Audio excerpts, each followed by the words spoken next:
할렐루야. 오늘 말씀의 제목은 떡입니까? 영혼입니까? 떡입니까? 영혼입니까? 자, 여러분 한번 같이 따라 합시다. 시작. 떡입니까? 영혼입니까?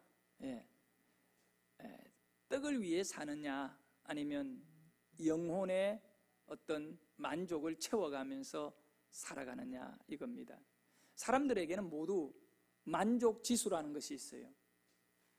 어떤 건강에 대해서도 일정한 만족을 누릴 수 있고 불평을 누릴 수 있습니다. 또 이 만족 지수에 아주 예민한 것이 미모인 것입니다.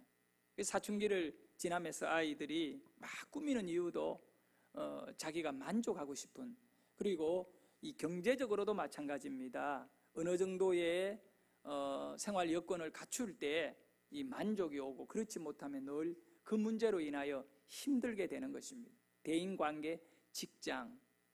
그런데 사람들이 그 중에 가장 집착되는 것이 뭐냐 하면 먹는 것입니다.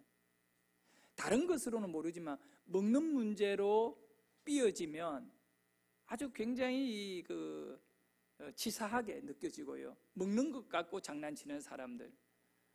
네, 왜 그러냐 하면 먹어야 살기 때문에 그런 것입니다. 근데 이상하게 예수를 믿으면 이 영적인 욕구가 올라와야 되거든요. 그리고 예수를 믿으면서 진리를 발견한 사람들에게 있어서 정말 영적인 만족을 누리는 것을 목표로 삼고, 그 영적인 만족을 위해서 영적인 그 어떤 욕구가 있어야 되는데, 그게 약한 것이 영적인 병인 거예요. 예배를 못 드리면 예배를 드리고 싶은 욕구가, 왜냐하면 우리가 정상적인 예배를 들어갈 때에 영적인 만족이 있어야 되거든. 바로 그겁니다. 밥을 먹는 사람이 한 끼 굶는다고 죽는 거 아니잖아요. 그런데 한 끼 굶으면 시장기를 느껴요. 두 끼를 굶으면 음식에 대한 요구가 강력해져요. 세 끼를 굶어버리면 사람들이요, 약간 살짝 맛이 가요. 뭐든지 막 먹으려고 달라. 하루를 굶겨보세요. 밥맛 있다 없다 말하지 않습니다. 왜 그럴까요? 배고프니까요. 살아있거든요. 생명을 가진 사람은 먹지 않으면 안 되잖아요. 물을 마셔야 되고 음식을 먹어야 되는.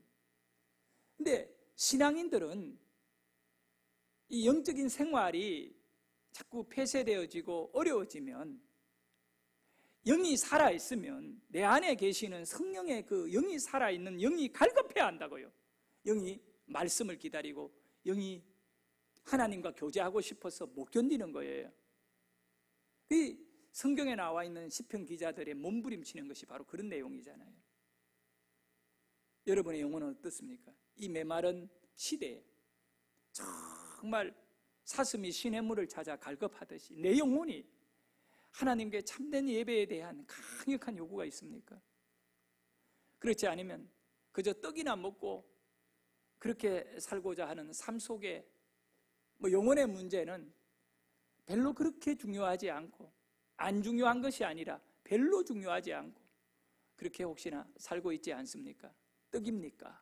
영혼입니까? 오늘 본문에 나와 있는 내용을 통하여 우리가 같이 몇 가지를 좀 생각했으면 좋겠습니다. 코로나 이 바이러스로 인해 가지고 너나 할 것 없고 전 세계적으로 너무나 어려움을 당하고 있습니다. 모든 공항에 비행기들이 다 올스탑하고 학교들이 문을 다 닫았습니다.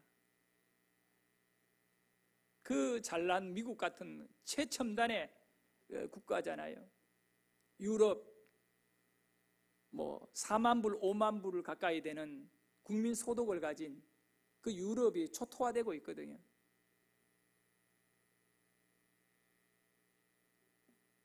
이 병원이 환자를 수용 못하고 화장장에서 이 시신을 화장을 못해가지고 지금 아주 심각한 문제에 직면해 있다라고 하는 뉴스들을 접하면서 모든 정상적인 것이 다 무너진 거예요.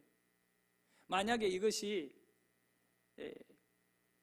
해결이 안 되고 앞으로 6개월 이상 가버리면 전 세계에는 공황 상태에 빠지게 되는 것입니다. 공장들 다 문 닫았잖아요. 이런 막대한 어려움 가운데에 우리는 다시 크리스찬으로서 잘못되면 이런 어려울 때 오는 문제가 뭐냐면 이기주의입니다. 이기주의. 이 국가 이기주의, 교회 이기주의, 개인 이기주의가 되면 무서운 거예요. 마스크를 사겠다고 줄을 섭니다. 이 줄을 서면서 때로는 뭐 여러 가지 갈등도 일어나고요.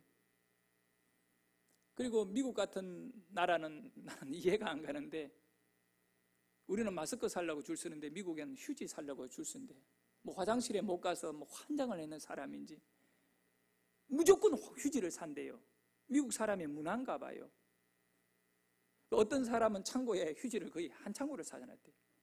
왜 그러냐면 쓰려고요. 평생 써도 못 쓰는 화장지를 사두는 거야. 그러니까 미국 코스트코, 지금은 코스트코가 다 문을 닫았는데 코스트코가 앞에다가 탁 써붙여 놓은 거야. 화장지는 절대 반품이 안 됩니다. 있는 대로 다 팔렸는데 나중에 창고에다가 사두고 있다가 이 문제 끝나면 미국은 3개월 안에 이 물건을 개봉하지 않으면 다 바꿔주거든요. 그러니까 제가 미국 공부하고 살 때에 좀 그런 분들이 계셔요. 파티하면요, 비싼 옷을 백화점에 가서 사는 거야. 입어요. 그리고 한번 딱 입고 이 나벨을 떼지 않고 그냥 입어. 파티에 가서 하루 딱 이렇게 하고 하루 저녁 이렇게 놀고 갖고 와가지고 벗어서 그대로 백화점에 그 다음날 갔다가 반납하는 거예요. 입어보니까 마음에 안 든다. 그런 거를 이제 회사에서는 계속 기록을 했다가 그 나쁜 고객이라고 리스트에 딱 올려놓는데, 그러니까 이제 이 물건 팔고 또 교환 잘해주는 선진국의 어떤 약점을 그런 이용을 하는데, 휴지를요 그렇게 살려고 막 전쟁을 치르고 있대. 휴지. 근데 한인마트들이 미국에 많아요. 뭐 이름을 말하자면 그 아리랑 마켓, 그 다음에 그 저게 한남 체인, 그리고 뭐 M인가 M 마켓인가 뭐 그런 한인들이 운영하는 그런 아시 마켓, 뭐 LA 가면 있고요. 그런 마켓들이 많은데 거기는 휴지가 그냥 그대로 사져 있대.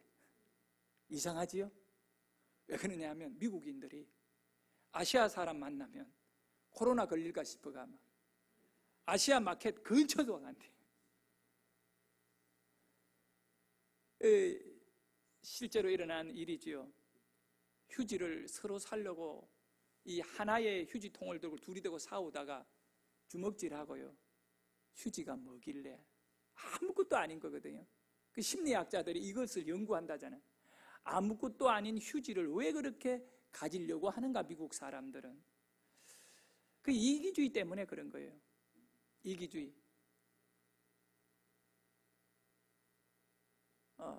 돈도 이런 어려운 시대예요. 마스크를 제작한 사람이나 판매하는 사람들이 이기주의에 빠지면 돈밖에 모르는 거예요. 근데 과연 우리 예수님은 어떻게 하셨는가? 제가 이런 정말 어려운 문제를 당하는 이 부분에 대해가 이해는 가요. 우선 내 거부터 챙겨야 된다라고 하는 그런 마음들이 이해는 가는데, 1884년도에 어떤 일이 일어났느냐? 1884년도에요. 우리나라에 그 언더우드 선교사님과 아펜젤레 선교사님이 이렇게 제물포, 지금 인천항으로 공식적인 선교사로서 처음 들어오게 되는 것입니다. 첫 선교사가 이제 우리나라 공식적으로 사역이 시작되는 거지요. 굉장히 의미 있는 해입니다. 1884년도에 언더우드 선교사님이 조선 땅을 밟았습니다. 같은 해예요.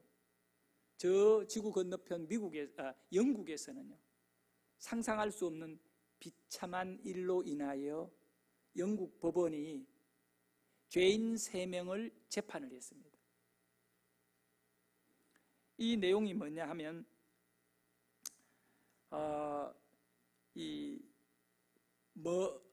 미노넷 호라고 하는 영국 소속의 배 한 척이 대서양에서 항해를 하다가 파도를 만나 침몰을 하게 돼요. 그때 이 구명보트를 타고 살아남은 사람이 4사람이 있거든요.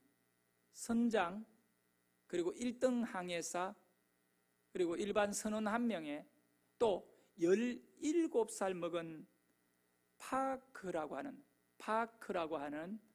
17살 먹은 아주 소년인데, 얘는 잡부요. 배 안에서 그냥 허드렛 일을 하고 이 심부름하고 하는. 근데 17살 먹은 파크는 고아예요. 부모도 없고 가족이 없어서 이제 어린 나이에 배를 탔는데, 이 미노넷 호에 처음으로 승선한 거예요. 처음 배를 타가지고 항해를 시작했는데 그 풍랑을 만나가 배가 침몰하게 돼요. 보트에 4명이 살아남게 된 거예요. 그리고 이제 보트 안에는 이 무통조림 2개밖에 없은 거예요. 4명이 그걸 갖고 4일을 항해하다가 4일째 통조림 하나를 뜯어가지고 4명이 물을 먹고 그 무조각을 몇 개 먹은 거예요. 이제 그렇게 버티다가 20일이 됐는데 물도 못 먹었지. 제대로 음식을 못 먹었어요. 20일째 되었을 때 이분들이 4명이 선장이 말합니다. 우리 이러면 이제 다 죽는다. 제비를 뽑아가지고 1명이 희생을 하자. 1명을 이제 쉽게 말하면 살아있는 1명을 그 4명이 이렇게 먹고 살자는 거예요. 3명이. 근데 선원이었던 1명이 극구 브라운인가 이분이 반대를 해요. 안 된다고. 우리가 아무리 죽는 일이 있더라도 어떻게 동료를 죽여가지고 내가 죽든 당신이 죽든 선장 당신이 죽든 누구를 죽이고 그걸 뜯어먹고 사느냐고. 그거는 성경에도 맞지 않는 얘기다고. 그래서 20일째 그 일이 무모가 돼요. 진행이 안 돼요. 1명이 강력하게 반대를 해요. 우리는 그럴 수 없다. 죽더라도 견디자. 그러니까 한 20일 넘게 제대로 먹지 못했으니까 어떻게 되겠어요? 이 바다 한가운데에서 햇볕 아래 내려쬐는 햇볕에서 4명이. 근데 21일째가 되었을 때 이 파크라고 하는 17살 이 아이가 몸을 가누지도 못하고 힘들어해요. 그 4명 가운데 가장 일찍이 이렇게 이 몸을 앓게 돼요. 그러니까 이제 선장이 이렇게 합니다. 그 반대하는 그 친구에게 이 브록스라고 하는 친구를 1등 항해사에게 시켜가 고개를 돌리게 만드는 거예요. 그러고는 작은 칼을 잡아내가지고 그 17살 먹은 파크의 정맥을 찔러가지고 죽이는 거예요. 그리고 그 피를 빨아먹는 거예요. 그게 남아있는. 결국 브룩스도 처음에는 반대했지만 결국 살기 위해가 이 파크의 피를 빨아먹고 물을 못 먹었으니까 그 다음에 4일 동안 그 파크의 살점을 뜯어먹은 거예요. 4일 동안. 그리고 4일이 지나가 25일째 지나가는 배에 의해서 발견되어 가지고 이 3명이 살아남게 돼요. 그리고 이 3명이 영국에 돌아와서 이 일에 대해서 재판을 받게 돼요. 법원에서도 이 문제가 참 심각한 거예요. 동료를 죽이고 먹었고 그 25일이라고 하는 이 20일이라고 넘는 그 날짜 가운데 그들이 심각한 어떤 기근에 허덕이었으니까 이제 찬반론이 막 시끄러웠지요. 근데 결국 이 3명은 무기징역으로 평생을 감옥에서 살도록 하고 사형은 안 시켰지만 그들이 인간적으로는 할 수 없는 짓을 했다. 이런 결론을 내리고 그들은 무기징역을 선고받아 감옥에 아마 살게 되는 것입니다. 이것은 바로 생존 게임이라고 하는 현대인들이 즐기는 텔레비전의 생존 게임 알지요, 여러분? 과거에 런닝맨이라고요. 연예인들이 얼마나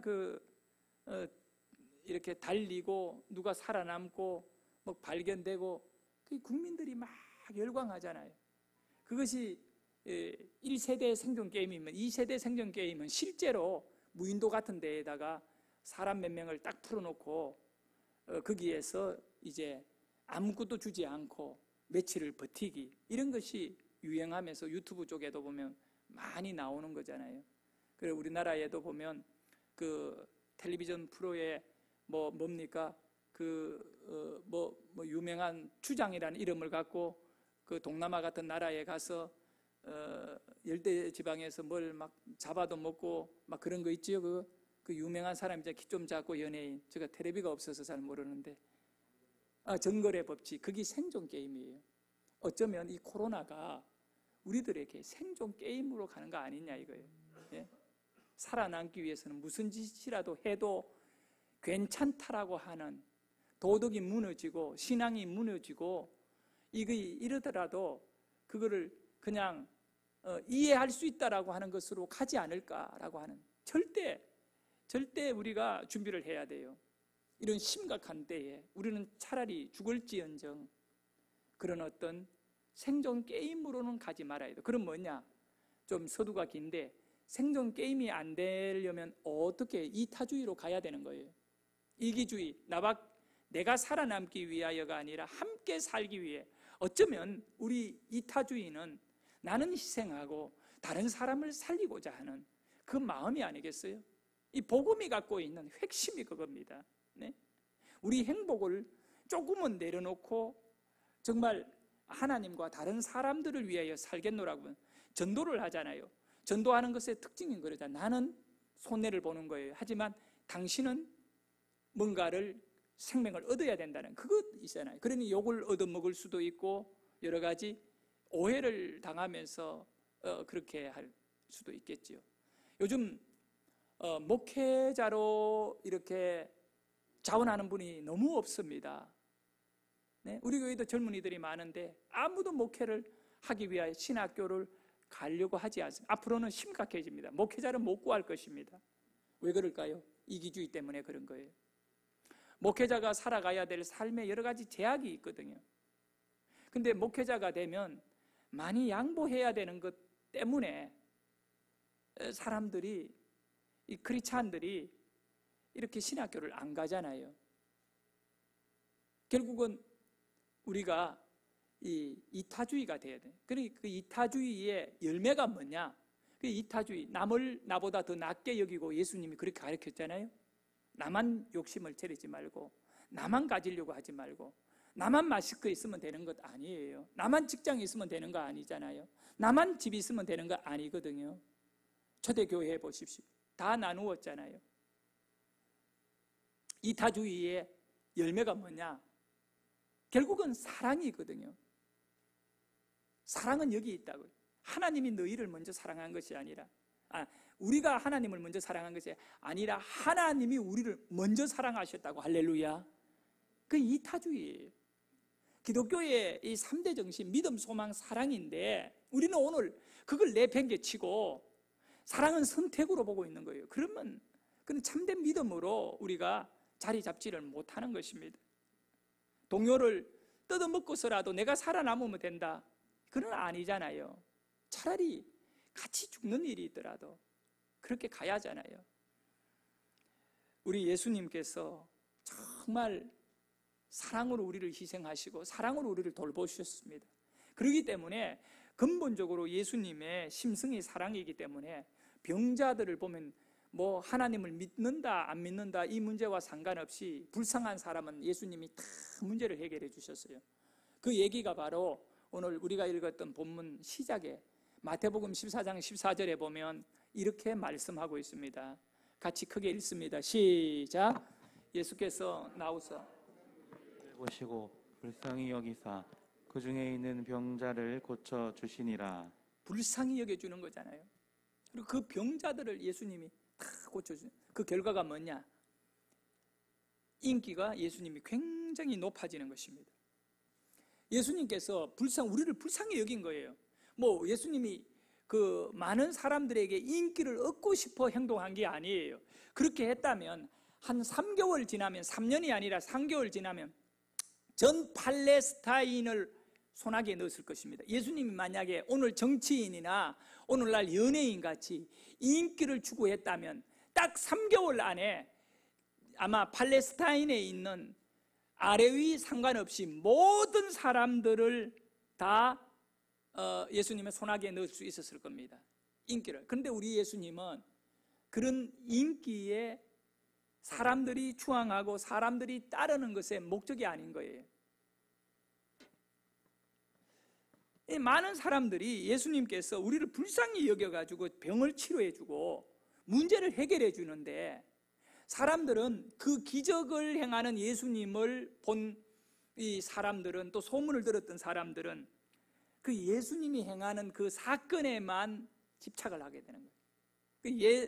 그 예수님, 기적을 행하고 병을 치료해 주시는 그 예수님을 누가 보내었는지를 근본의 문제를 따지지 아니하고 사건 자체에만 매몰 해버리는 거예요.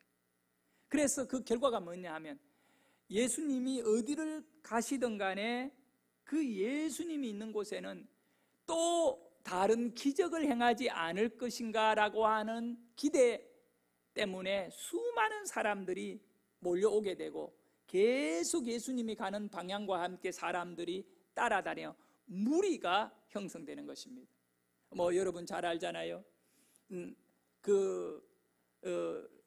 야이로의 12살 먹은 딸이 죽었잖아요. 죽었는데 우리 예수님이 그 야이로의 집에 가서 그 딸을 살려내버리잖아요. 죽은 자를 살려내버리잖아요. 마리아와 마르다의 오빠였던 그 나사로는 죽어가지고 이미 3일이 지나서 무덤에 넣고 장사를 다 지내고 끝난 상태입니다. 그런데 우리 예수님 무덤 앞에 가서 나사로야 부르니까 썩어가고 있던 송장이 완전히 살아나가지고 무덤에서 일어나서 걸어서 무덤 밖을 나오게 되잖아요.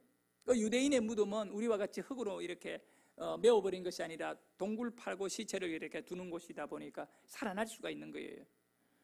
그리고 이렇게 죽은 자를 살려버리는 예수님을 주위 사람들이 봤잖아요. 근데 이런 소문은 얼마나 빨리 퍼집니까? 그러니까 사람들이, 너무나 많은 사람들이 예수님을 따라다니는 거지요. 몰려다니는 거지요. 그 내용이 오늘 본문의 절정을 이루고 있어요. 15절을 볼까요? 15절을 우리 같이 읽도록 하겠습니다. 시작. 저녁이 되며 제자들이 나와 이르되 이곳은 빈들이요 때도 이미 저물었으니 무리를 보내어 마을에 들어가 먹을 것을 사 먹게 하소서. 보세요. 이 저녁이 되면 집에 가서 잠자야 하잖아요. 요즘같이 밤 문화가 발달될 때가 아니에요. 그런데 해가 지고 저녁이 되었는데 예수님이 그 유대 그 갈릴리 들판에 계시는데 집에 가지를 않아요. 또 다른 기적을 기다리면서 사람들이 예수님 주위에 많이 몰려 있는 것입니다. 그래가지고 제자들이 예수님을 이렇게 수행하던 예수님의 그 제자들이 걱정이 되는 거야. 왜? 배고프거든요. 사람은 진리를 추구하지만 또 먹어야 하잖아요. 그러니까 예수님에게 얘기한 것입니다. 선생님, 지금 저녁이 됐고요. 이 많은 사람, 거의 숫자가 한 2만 명 정도 돼요. 2만 명이 정도 돼요. 왜냐하면 여자와 아이를 빼고 남자 장정만 5천 명이 넘거든요. 그러면 사실 예나 지금이나 애들이 더 훨씬 많아요. 그 많은 숫자의 사람들을 이제 마을로 돌려보내가지고 각자가 먹고 이렇게 하도록 해결해 줍시다. 그냥 이제 예수님 그만 돌려보냅시다 라고 하니까 예수님이 제자에게 하는 말이 그겁니다. 너희들이 그들에게 먹을 걸 주라고 말하는 거예요. 제자들이 막 깜짝 놀라는 거죠. 그러니 이제 우리가 뭐 가진 것이 없는데요. 그러니까 너희 가진 것이 뭐가 있느냐? 또 우리 예수님이 물으니까 뭐 찾아다니다가 이제 결국은 한 아이에게서 보리떡 5개와 물고기 2마리에 한 사람이 먹을 양의 도시락을 찾아내는 거예요. 그러니까 우리 예수님이 이 모든 2만 명 가까이 되는 사람들을 자리에 다 앉게 하라는 거예요. 그리고 그 많은 사람들이 들판에 앉았는데 우리 예수님이 그 보리떡 5개와 물고기 2마리를 손을 들고 하나님께 축사를 하는 거예요. 축사라는 하나님께 기도를 한 거죠. 이들을 먹여달라고. 근데 예수님께서 이 보리떡 5개, 물고기 2마리를 제자들의 바구니에다가 옮겨 놓았는데, 옮겨 놓아도 그 보리떡 5개가 이 각 제자들의 바구니에 가득 채워지는 거예요. 참, 그거는 뭐 말로 이해가 안 되는, 믿지 않으면 받아들일 수가 없는, 고등 성경 비평학자들은 이거를 사기라고 보는데 철저하게 그렇게 생각합니다.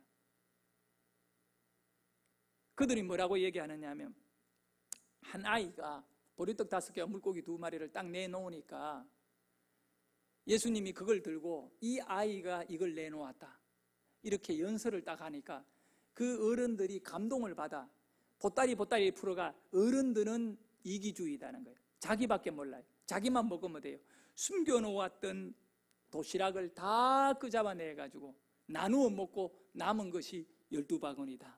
성경에 없는 이야기를 그들은 그렇게 해석해요. 이게 성경 고동 비평이라고, 성경을 인간의 고동머리로 비평을 해버린 거예요. 여러분, 그걸 믿습니까? 그걸 믿느냐고요? 그렇게 믿느냐고요? 아니요. 우리는 그렇게 믿지 않고 성경대로 예수님이 보리떡 5개, 물고기 2마리를 축사했는데 성경에 기록된 대로, 요한복음에도 6장에 기록하고 이 마태복음 14장에도 기록한 대로 이것이 그대로 기적으로 늘어난 것입니다. 그래서 이 2만 명 되는 사람들에게 다 나누어 준 거예요. 다 나누어가 먹인 거예요. 자, 그 다음에 어떤 일이 일어났느냐? 먹었어요. 바로 다 먹었어요. 그 다음 말씀이 매우 중요해요. 21절에서 22절의 말씀을 읽어보도록 합니다. 우리 같이 읽습니다. 시작. 먹은 사람은 여자와 어린아이 외에 5천 명이나 되었더라.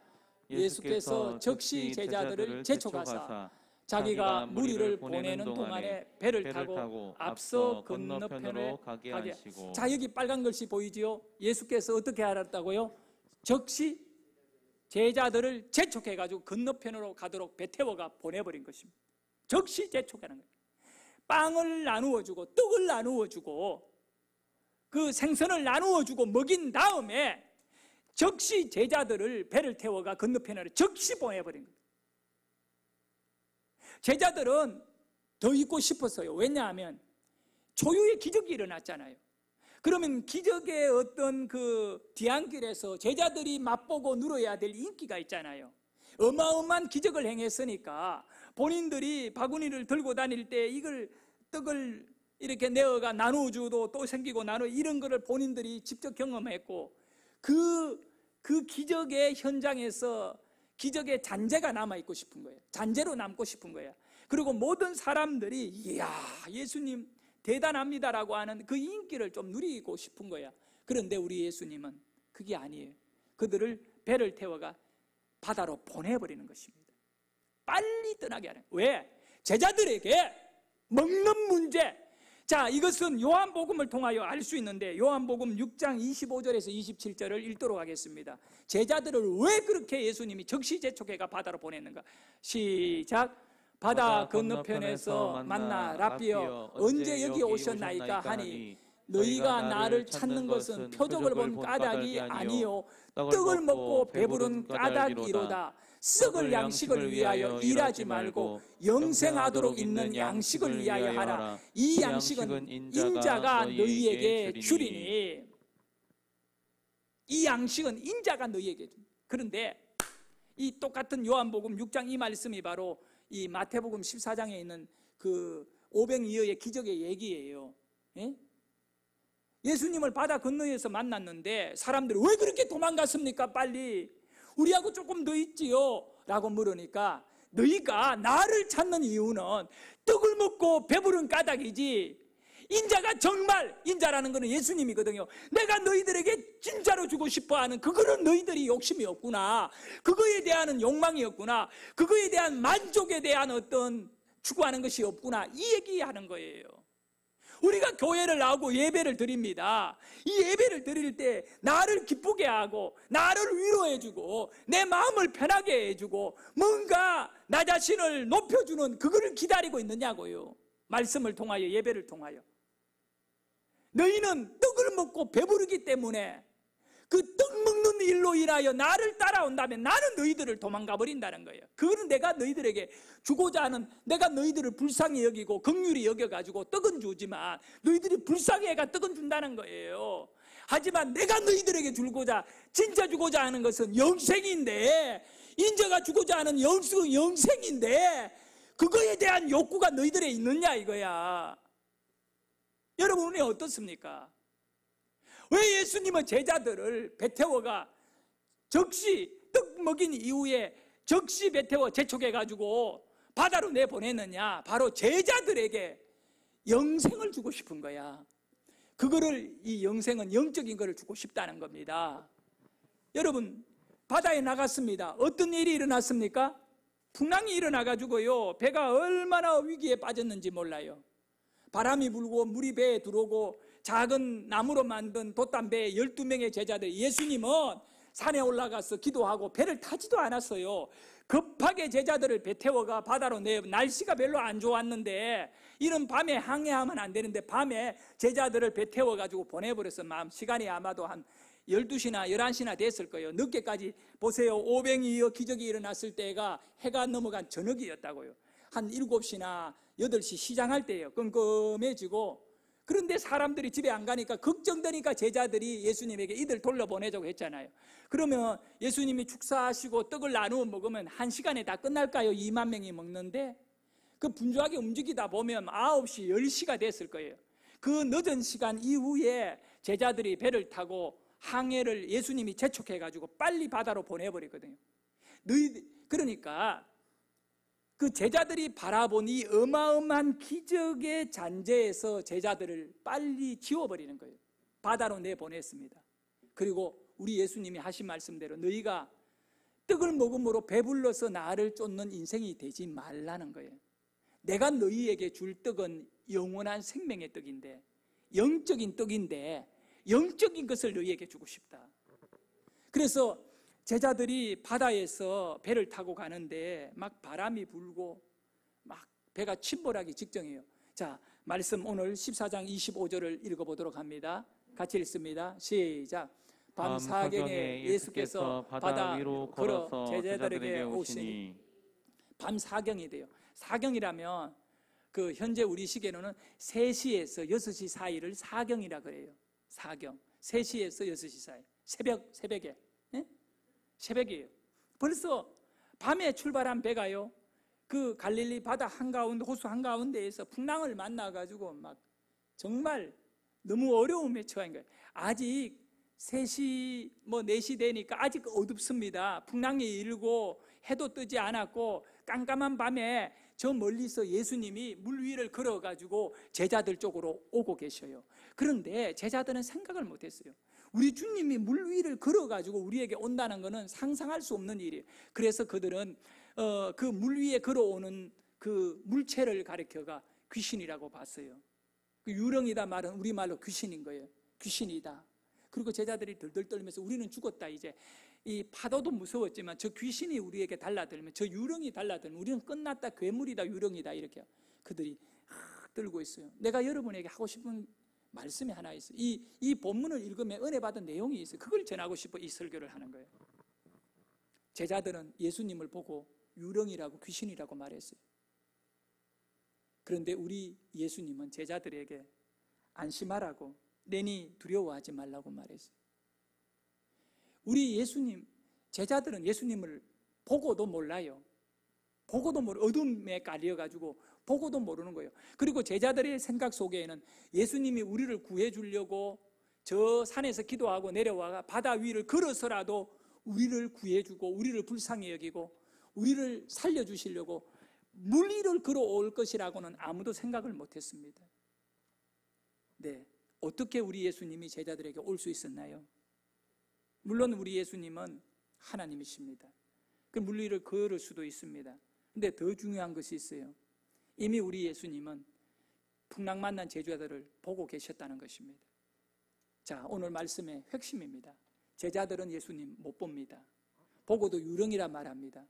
그러나 우리 예수님은 고난당하는 제자들을 보고 계신다는 것입니다. 코로나19 이 바이러스, 우한 폐렴으로 인하여 전 세계가 고통받았습니다. 여러분이 힘들어하고 있습니다. 사업하는 사람들, 가게하는 사람들 다 지금 망하고 있습니다.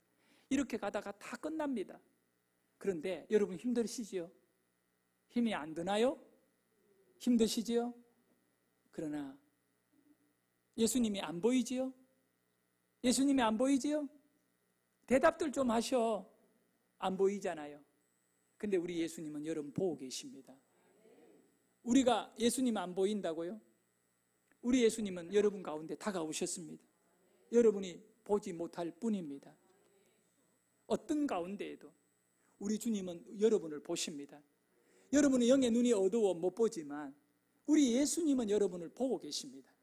이것이 오늘 말씀의 핵심인 거예요. 그러므로 우리가 예수 없는 사람의 삶을 살면 안 됩니다. 이기주의로 살면 안 됩니다. 우리 주님은 가장 가까이에서 우리를 도우려고 하시고 계십니다. 그리고 그 12명의 제자가 가까이 다가오신 주님을 보고 깨닫게 되는 것입니다. 주님을 바라보는 것입니다. 아, 떡을 주시는 주님이 아니구나. 우리 주님은 죽어가는 우리를 살리러 오시는 분이구나. 떡을 위하여 예수님을 따르는 제자가 아니라 죽어가는 자기 자신들을 살려주시는 예수님으로 새롭게 예수님을 보게 되는 것입니다. 여러분, 떡 주는 사람하고 바다에서 완전 죽을 사람을 살려주는 분하고 차이가 있잖아요. 그런데 그분은 같은 분이에요. 그분이 바로 예수님이셔. 제자들은 예수님을 못 봅니다. 보고도 유령이라 말합니다. 그러나 우리 예수님은 제자들을 보고 계시고 우리 예수님은 여러분을 보고 계십니다. 우리는 주님을 못 봅니다. 하지만 우리 주님은 여러분을 보고 계십니다. 얼마나 힘든지, 가슴이 얼마나 아파하는지를 보고 계십니다. 그럼 위로를 누구에게 받아야 되겠어요? 예수님에게 위로받으시기를 예수 이름으로 축원합니다. 마지막으로 성경 한 곳 읽을까요? 우리 예수님이 어떻게 우리를 보고 계시는가, 우리 가까이 계시는가. 시편 139편입니다. 시편 139편 9절에서 12절 말씀인데 우리 같이 인터넷에 예배 드리는 분들도 그렇고요, 유튜브 보는 분들도 이 성경을 같이 함께 크게 읽습니다. 시작. 내가 새벽 날개를 치며 바다 끝에 가서 거주할지라도 거기서도 주의 손이 나를 인도하시며 주의 오른손이 나를 붙드시리이다. 내가 혹시 말하기를 흑암이 반드시 나를 덮고 나를 두른 빛은 밤이 되리라 할지라도 주께서는 흑암이 숨기지 못하며 밤이 낮과 같이 비추시나니 주에게는 흑암과 빛이 같음이라. 할렐루야. 여기 이 말씀이 무엇입니까? 흑암이 반드시 나를 덮어버린다 할지라도 주님 앞에는 그 흑암으로 숨길 수 없다는 겁니다. 할렐루야. 이 코로나 바이러스가 아무리 세다 할지라도 주님보다는 안 샌다는 걸 믿으시기를 바라요. 그러므로 사랑하는 여러분, 또 인터넷으로 예배하는 우리 성도 여러분, 정말 예수님 나를 보고 계십니다. 여러분의 가정에서 마음 모아 정말 겸손한 마음으로 예배드리고 믿음으로 예배드리는 여러분 보고 계십니다. 그리고 이 자리에도 우리 한번 화면으로 누가 나왔나 얼굴만 한번 보여줘 봐요. 이분들도 우리 주님이 다 이렇게 보고 계시고 알고 계시고 그렇게 다 되잖아요. 여기 보세요. 지금 다 띄엄띄엄 앉아가지고 손 한번 흔들어 주세요. 이 인터넷에 40곳이 넘게 들어와 있으니까 아마 인원으로 하자면 한 배나 될 거예요. 가족들이 다 예배 드리니까. 그래요. 빨리 예배가 회복돼가 이분들이 다 함께 예배할 수 있었으면 좋겠어요. 여러분 주님 못 보지만 주님 여러분 보고 계십니다. 믿으십니까? 기도하겠습니다.